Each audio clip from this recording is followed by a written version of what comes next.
안녕하세요. 이인서입니다.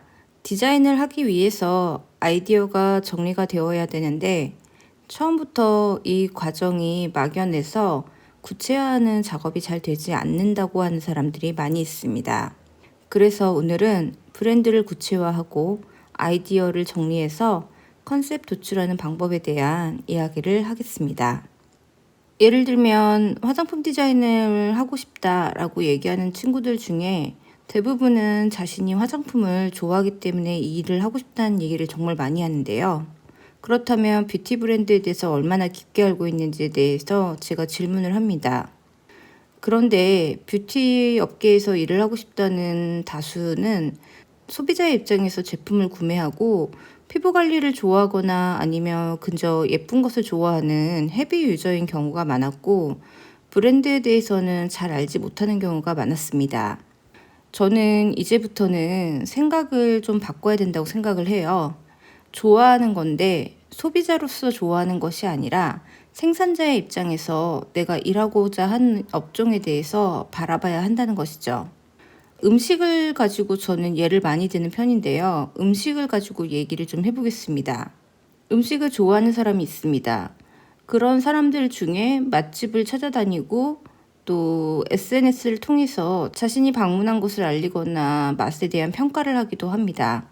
그런데 자신이 맛집의 셰프가 되려고 하는 사람은 입장이 많이 다릅니다.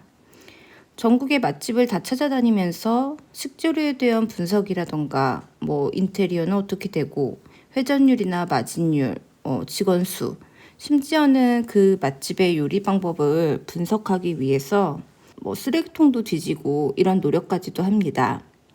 맛집을 방문하는 것을 즐기는 헤비 유저와 요리를 좋아하기 때문에 셰프가 되고 싶어하는 사람이 요리를 접근하는 방식은 완전히 다릅니다. 화장품을 좋아하고 메이크업이나 피부 관리를 즐기는 것과 정보를 공유하기 위해서 즐기는 헤비 유저인지, 아니면 직접 소비자를 대상으로 제품 기획부터 디자인까지 제품을 직접 런칭하는 일을 하는 생산자가 되는 일은 매우 다릅니다.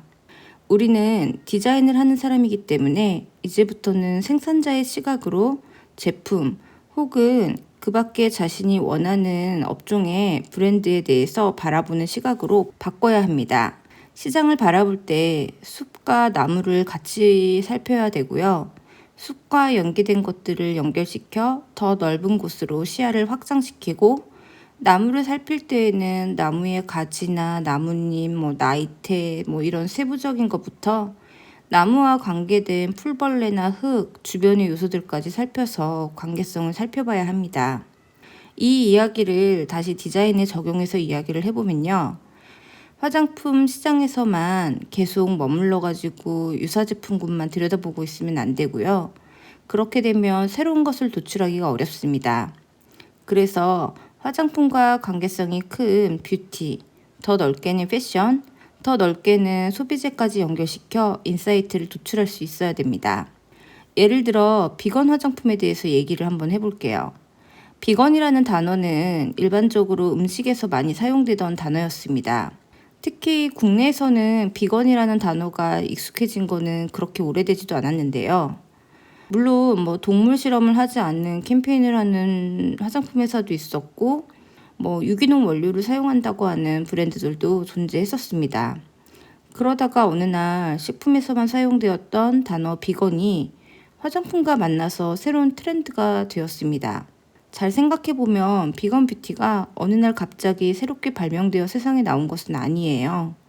기존에 조금씩 관심을 갖던 것들, 그리고 가치 있는 소비, 그리고 식품에 사용되었던 단어가 결합되어 새로운 트렌드가 된 것입니다.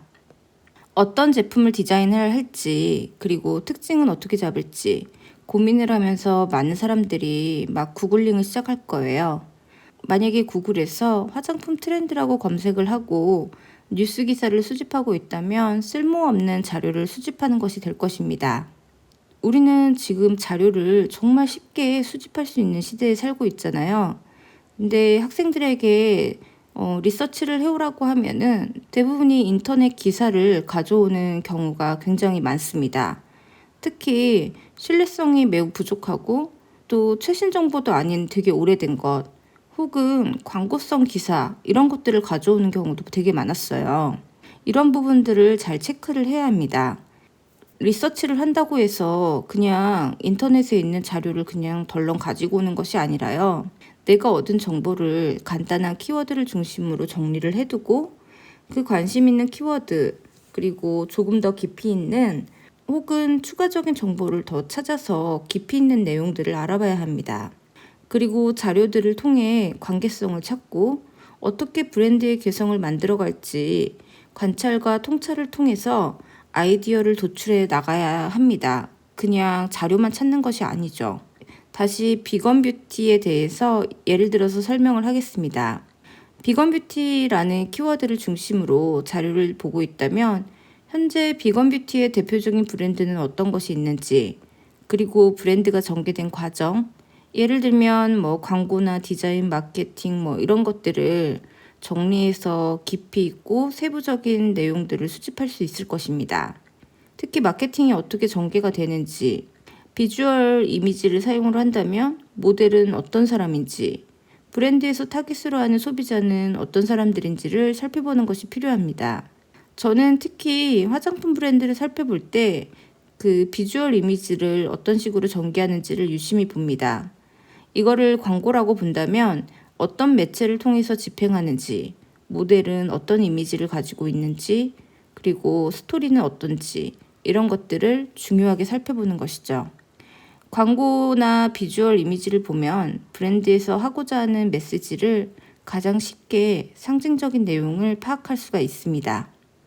자료를 수집하고 내용을 찾아봤다면 브랜드의 주요한 키워드가 무엇이고 어떤 메시지를 주고자 하는지에 대해서 유추를 해봐야 합니다. 대부분의 브랜드는 우리가 어떻게 만들어졌고 뭐가 중요하고 이런 만드는 과정들을 공개하는 브랜드는 거의 없습니다. 직접 그 브랜드를 만드는 데 참여하지 않았다면 우리는 브랜딩의 활동을 분석해보고 숨은 의미를 도출하는 과정까지를 진행을 해야 합니다. 단순한 자료 수집이나 표면적인 내용을 뛰어넘어서 브랜드의 숨겨진 의미를 찾아내는 연습을 해봐야 한다는 것이죠. 그래야지 내가 디자인을 할 때 상징적인 의미도 부여하고 메시지를 어떤 방식으로 전달할 것인가에 대한 아이디어도 얻을 수가 있습니다. 수업 중에 화장품의 컨셉을 잘 정리하지 못해서 헤매는 학생들이 정말 많거든요. 제품에 대한 아주 간략한 정보를 가지고 있을 때 이 제품의 뮤즈가 누가 될까라고 제가 질문을 하는데요. 뮤즈라는 단어가 어색하다면 광고 모델이 어떤 사람이 되면 좋을지에 대해서 그려보라는 이야기를 합니다. 그 브랜드의 모델은 브랜드를 상징적으로 표현할 수 있는 사람, 어떤 특징이나 라이프 스타일을 갖고 있는 사람, 보통은 페르소나라고 이야기를 하죠. 브랜드가 어떤 사람이 사용했으면 좋겠다라는 타깃을 직접적으로 정의를 하는 것이기 때문입니다. 타깃을 정의할 때 많은 사람들이 실수하는 것 중에 하나가 이렇게 많이 얘기를 해요. 20대 젊은 여성을 위한 화장품, 중년 여성을 위한 화장품 이런 식으로 범위를 아주 넓게 잡는 일입니다. 하지만 타깃이라는 것은 제품을 판매할 대상을 포괄적으로 잡는 것이 아닙니다. 타깃이 포괄적일수록 여러분이 컨셉을 잡기는 점점 더 어려워집니다. 요즘은 타깃이라는 단어보다는 페르소나라고 정의를 해서 브랜드를 사용하는 가상의 인물을 정리하고 라이프 스타일과 어울리는 대상을 만들어서 구체화하는 작업을 많이 하고 있는데요. 젊은 20대 여성을 대상으로 하는 제품이라고 타깃을 정의했을 때 21살과 29살의 라이프 스타일의 갭은 너무 넓고 사람들의 특징을 그려보기도 어렵습니다. 이런 식으로 계속 브랜드를 구체화하지 못하고 겉돌면 컨셉을 정리하기는 점점 더 힘들어집니다. 환경에 관심이 많고 가치 있는 소비를 즐기는 20대 초반의 여성, 아니면 힙한 공간을 찾고 트렌드에 민감하며 자신의 개성을 거침없이 표현하는 20대 여성. 이렇게 상상을 한다면 나이대로 구분을 하는 것보다 어떤 류의 옷을 입고 어떤 외모를 가지고 어떤 것을 추구하는지가 머릿속에 딱 떠오를 것입니다. 브랜드를 사용하는 사람이 구체적으로 어떤 라이프 스타일을 가지고 있는지에 대해서 정의를 하게 되면 브랜드에 대해서 점점 구체화를 시킬 수 있고 컨셉의 방향성을 정하는 데 도움이 됩니다. 우리는 어떤 브랜드의 디자인을 시작할 때 많은 사람들이 뭔가 새로운 것을 찾아야 된다라는 강박을 가지고 있습니다. 새로운 것을 찾다가 아이디어가 없어서 지쳐가지고 디자인을 시작도 못 해보는 일도 많이 있는데요. 세상에 없는 것을 내가 만들어내야 된다는 강박을 가질 필요는 없다고 생각을 해요. 물론 그렇다고 막 카피하라는 말은 절대 아닙니다. 이거 오해하시면 안 돼요. 무에서 유를 창조하려고 하면 아무것도 시작하기가 어려워요.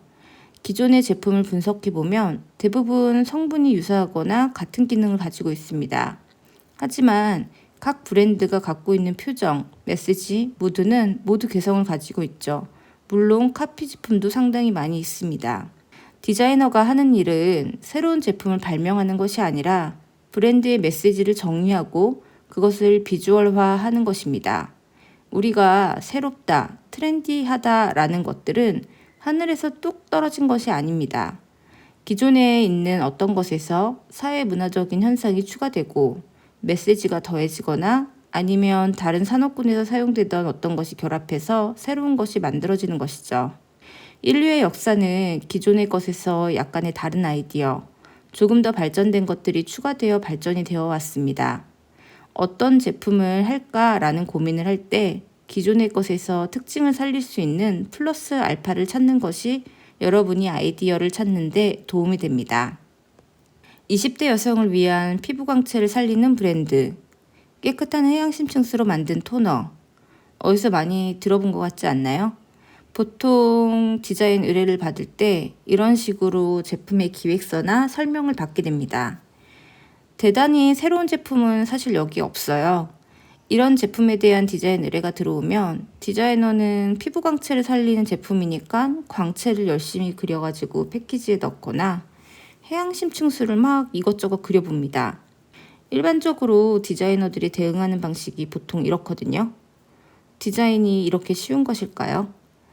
브랜드만의 개성을 살릴 수 있는 스토리, 그리고 그것을 표현하기 위한 톤 앤 매너를 디자이너는 만들어내야 됩니다. 디자이너의 역할이 그냥 해양 심층수를 그리는 거나 아니면 광채를 그리는 것에 국한된 것이 아닌 어떻게 표현할 것인가에 대한 고민을 해야 합니다. 많은 사람들이 무엇을 만들까에 대해서 고민을 하는데요.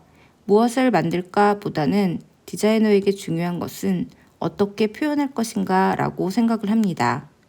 저는 디자이너에게 중요한 능력이 뭐라고 생각하냐고 묻는다면 세밀하게 바라보는 관찰력, 멀리 넓게 꿰뚫어보는 통찰력, 마지막으로 꾸준하게 몰입할 수 있는 지구력이라고 생각을 합니다. 많은 분들이 작업을 하기 위해서 리서치는 정말 열심히 하거든요. 왜냐하면 검색만 하면 쉽게 찾을 수 있으니까요. 이 많은 자료들을 자신의 머릿속에 남기려면은 카테고리화를 시켜서 정리를 하고 이것을 통해서 어떤 자신만의 사고를 하고 내용을 정리하고 그리고 여기에서 아이디어를 얻을 수 있도록 또 다른 리서치를 반복적으로 해야 합니다. 이번 기회에 여러분들이 조금 더 관찰하고 멀리 바라보는 통찰력으로 공감을 끌어내는 디자인을 만들기 위해 노력해보는 것은 어떨까요? 오늘의 이야기는 여기까지입니다. 감사합니다.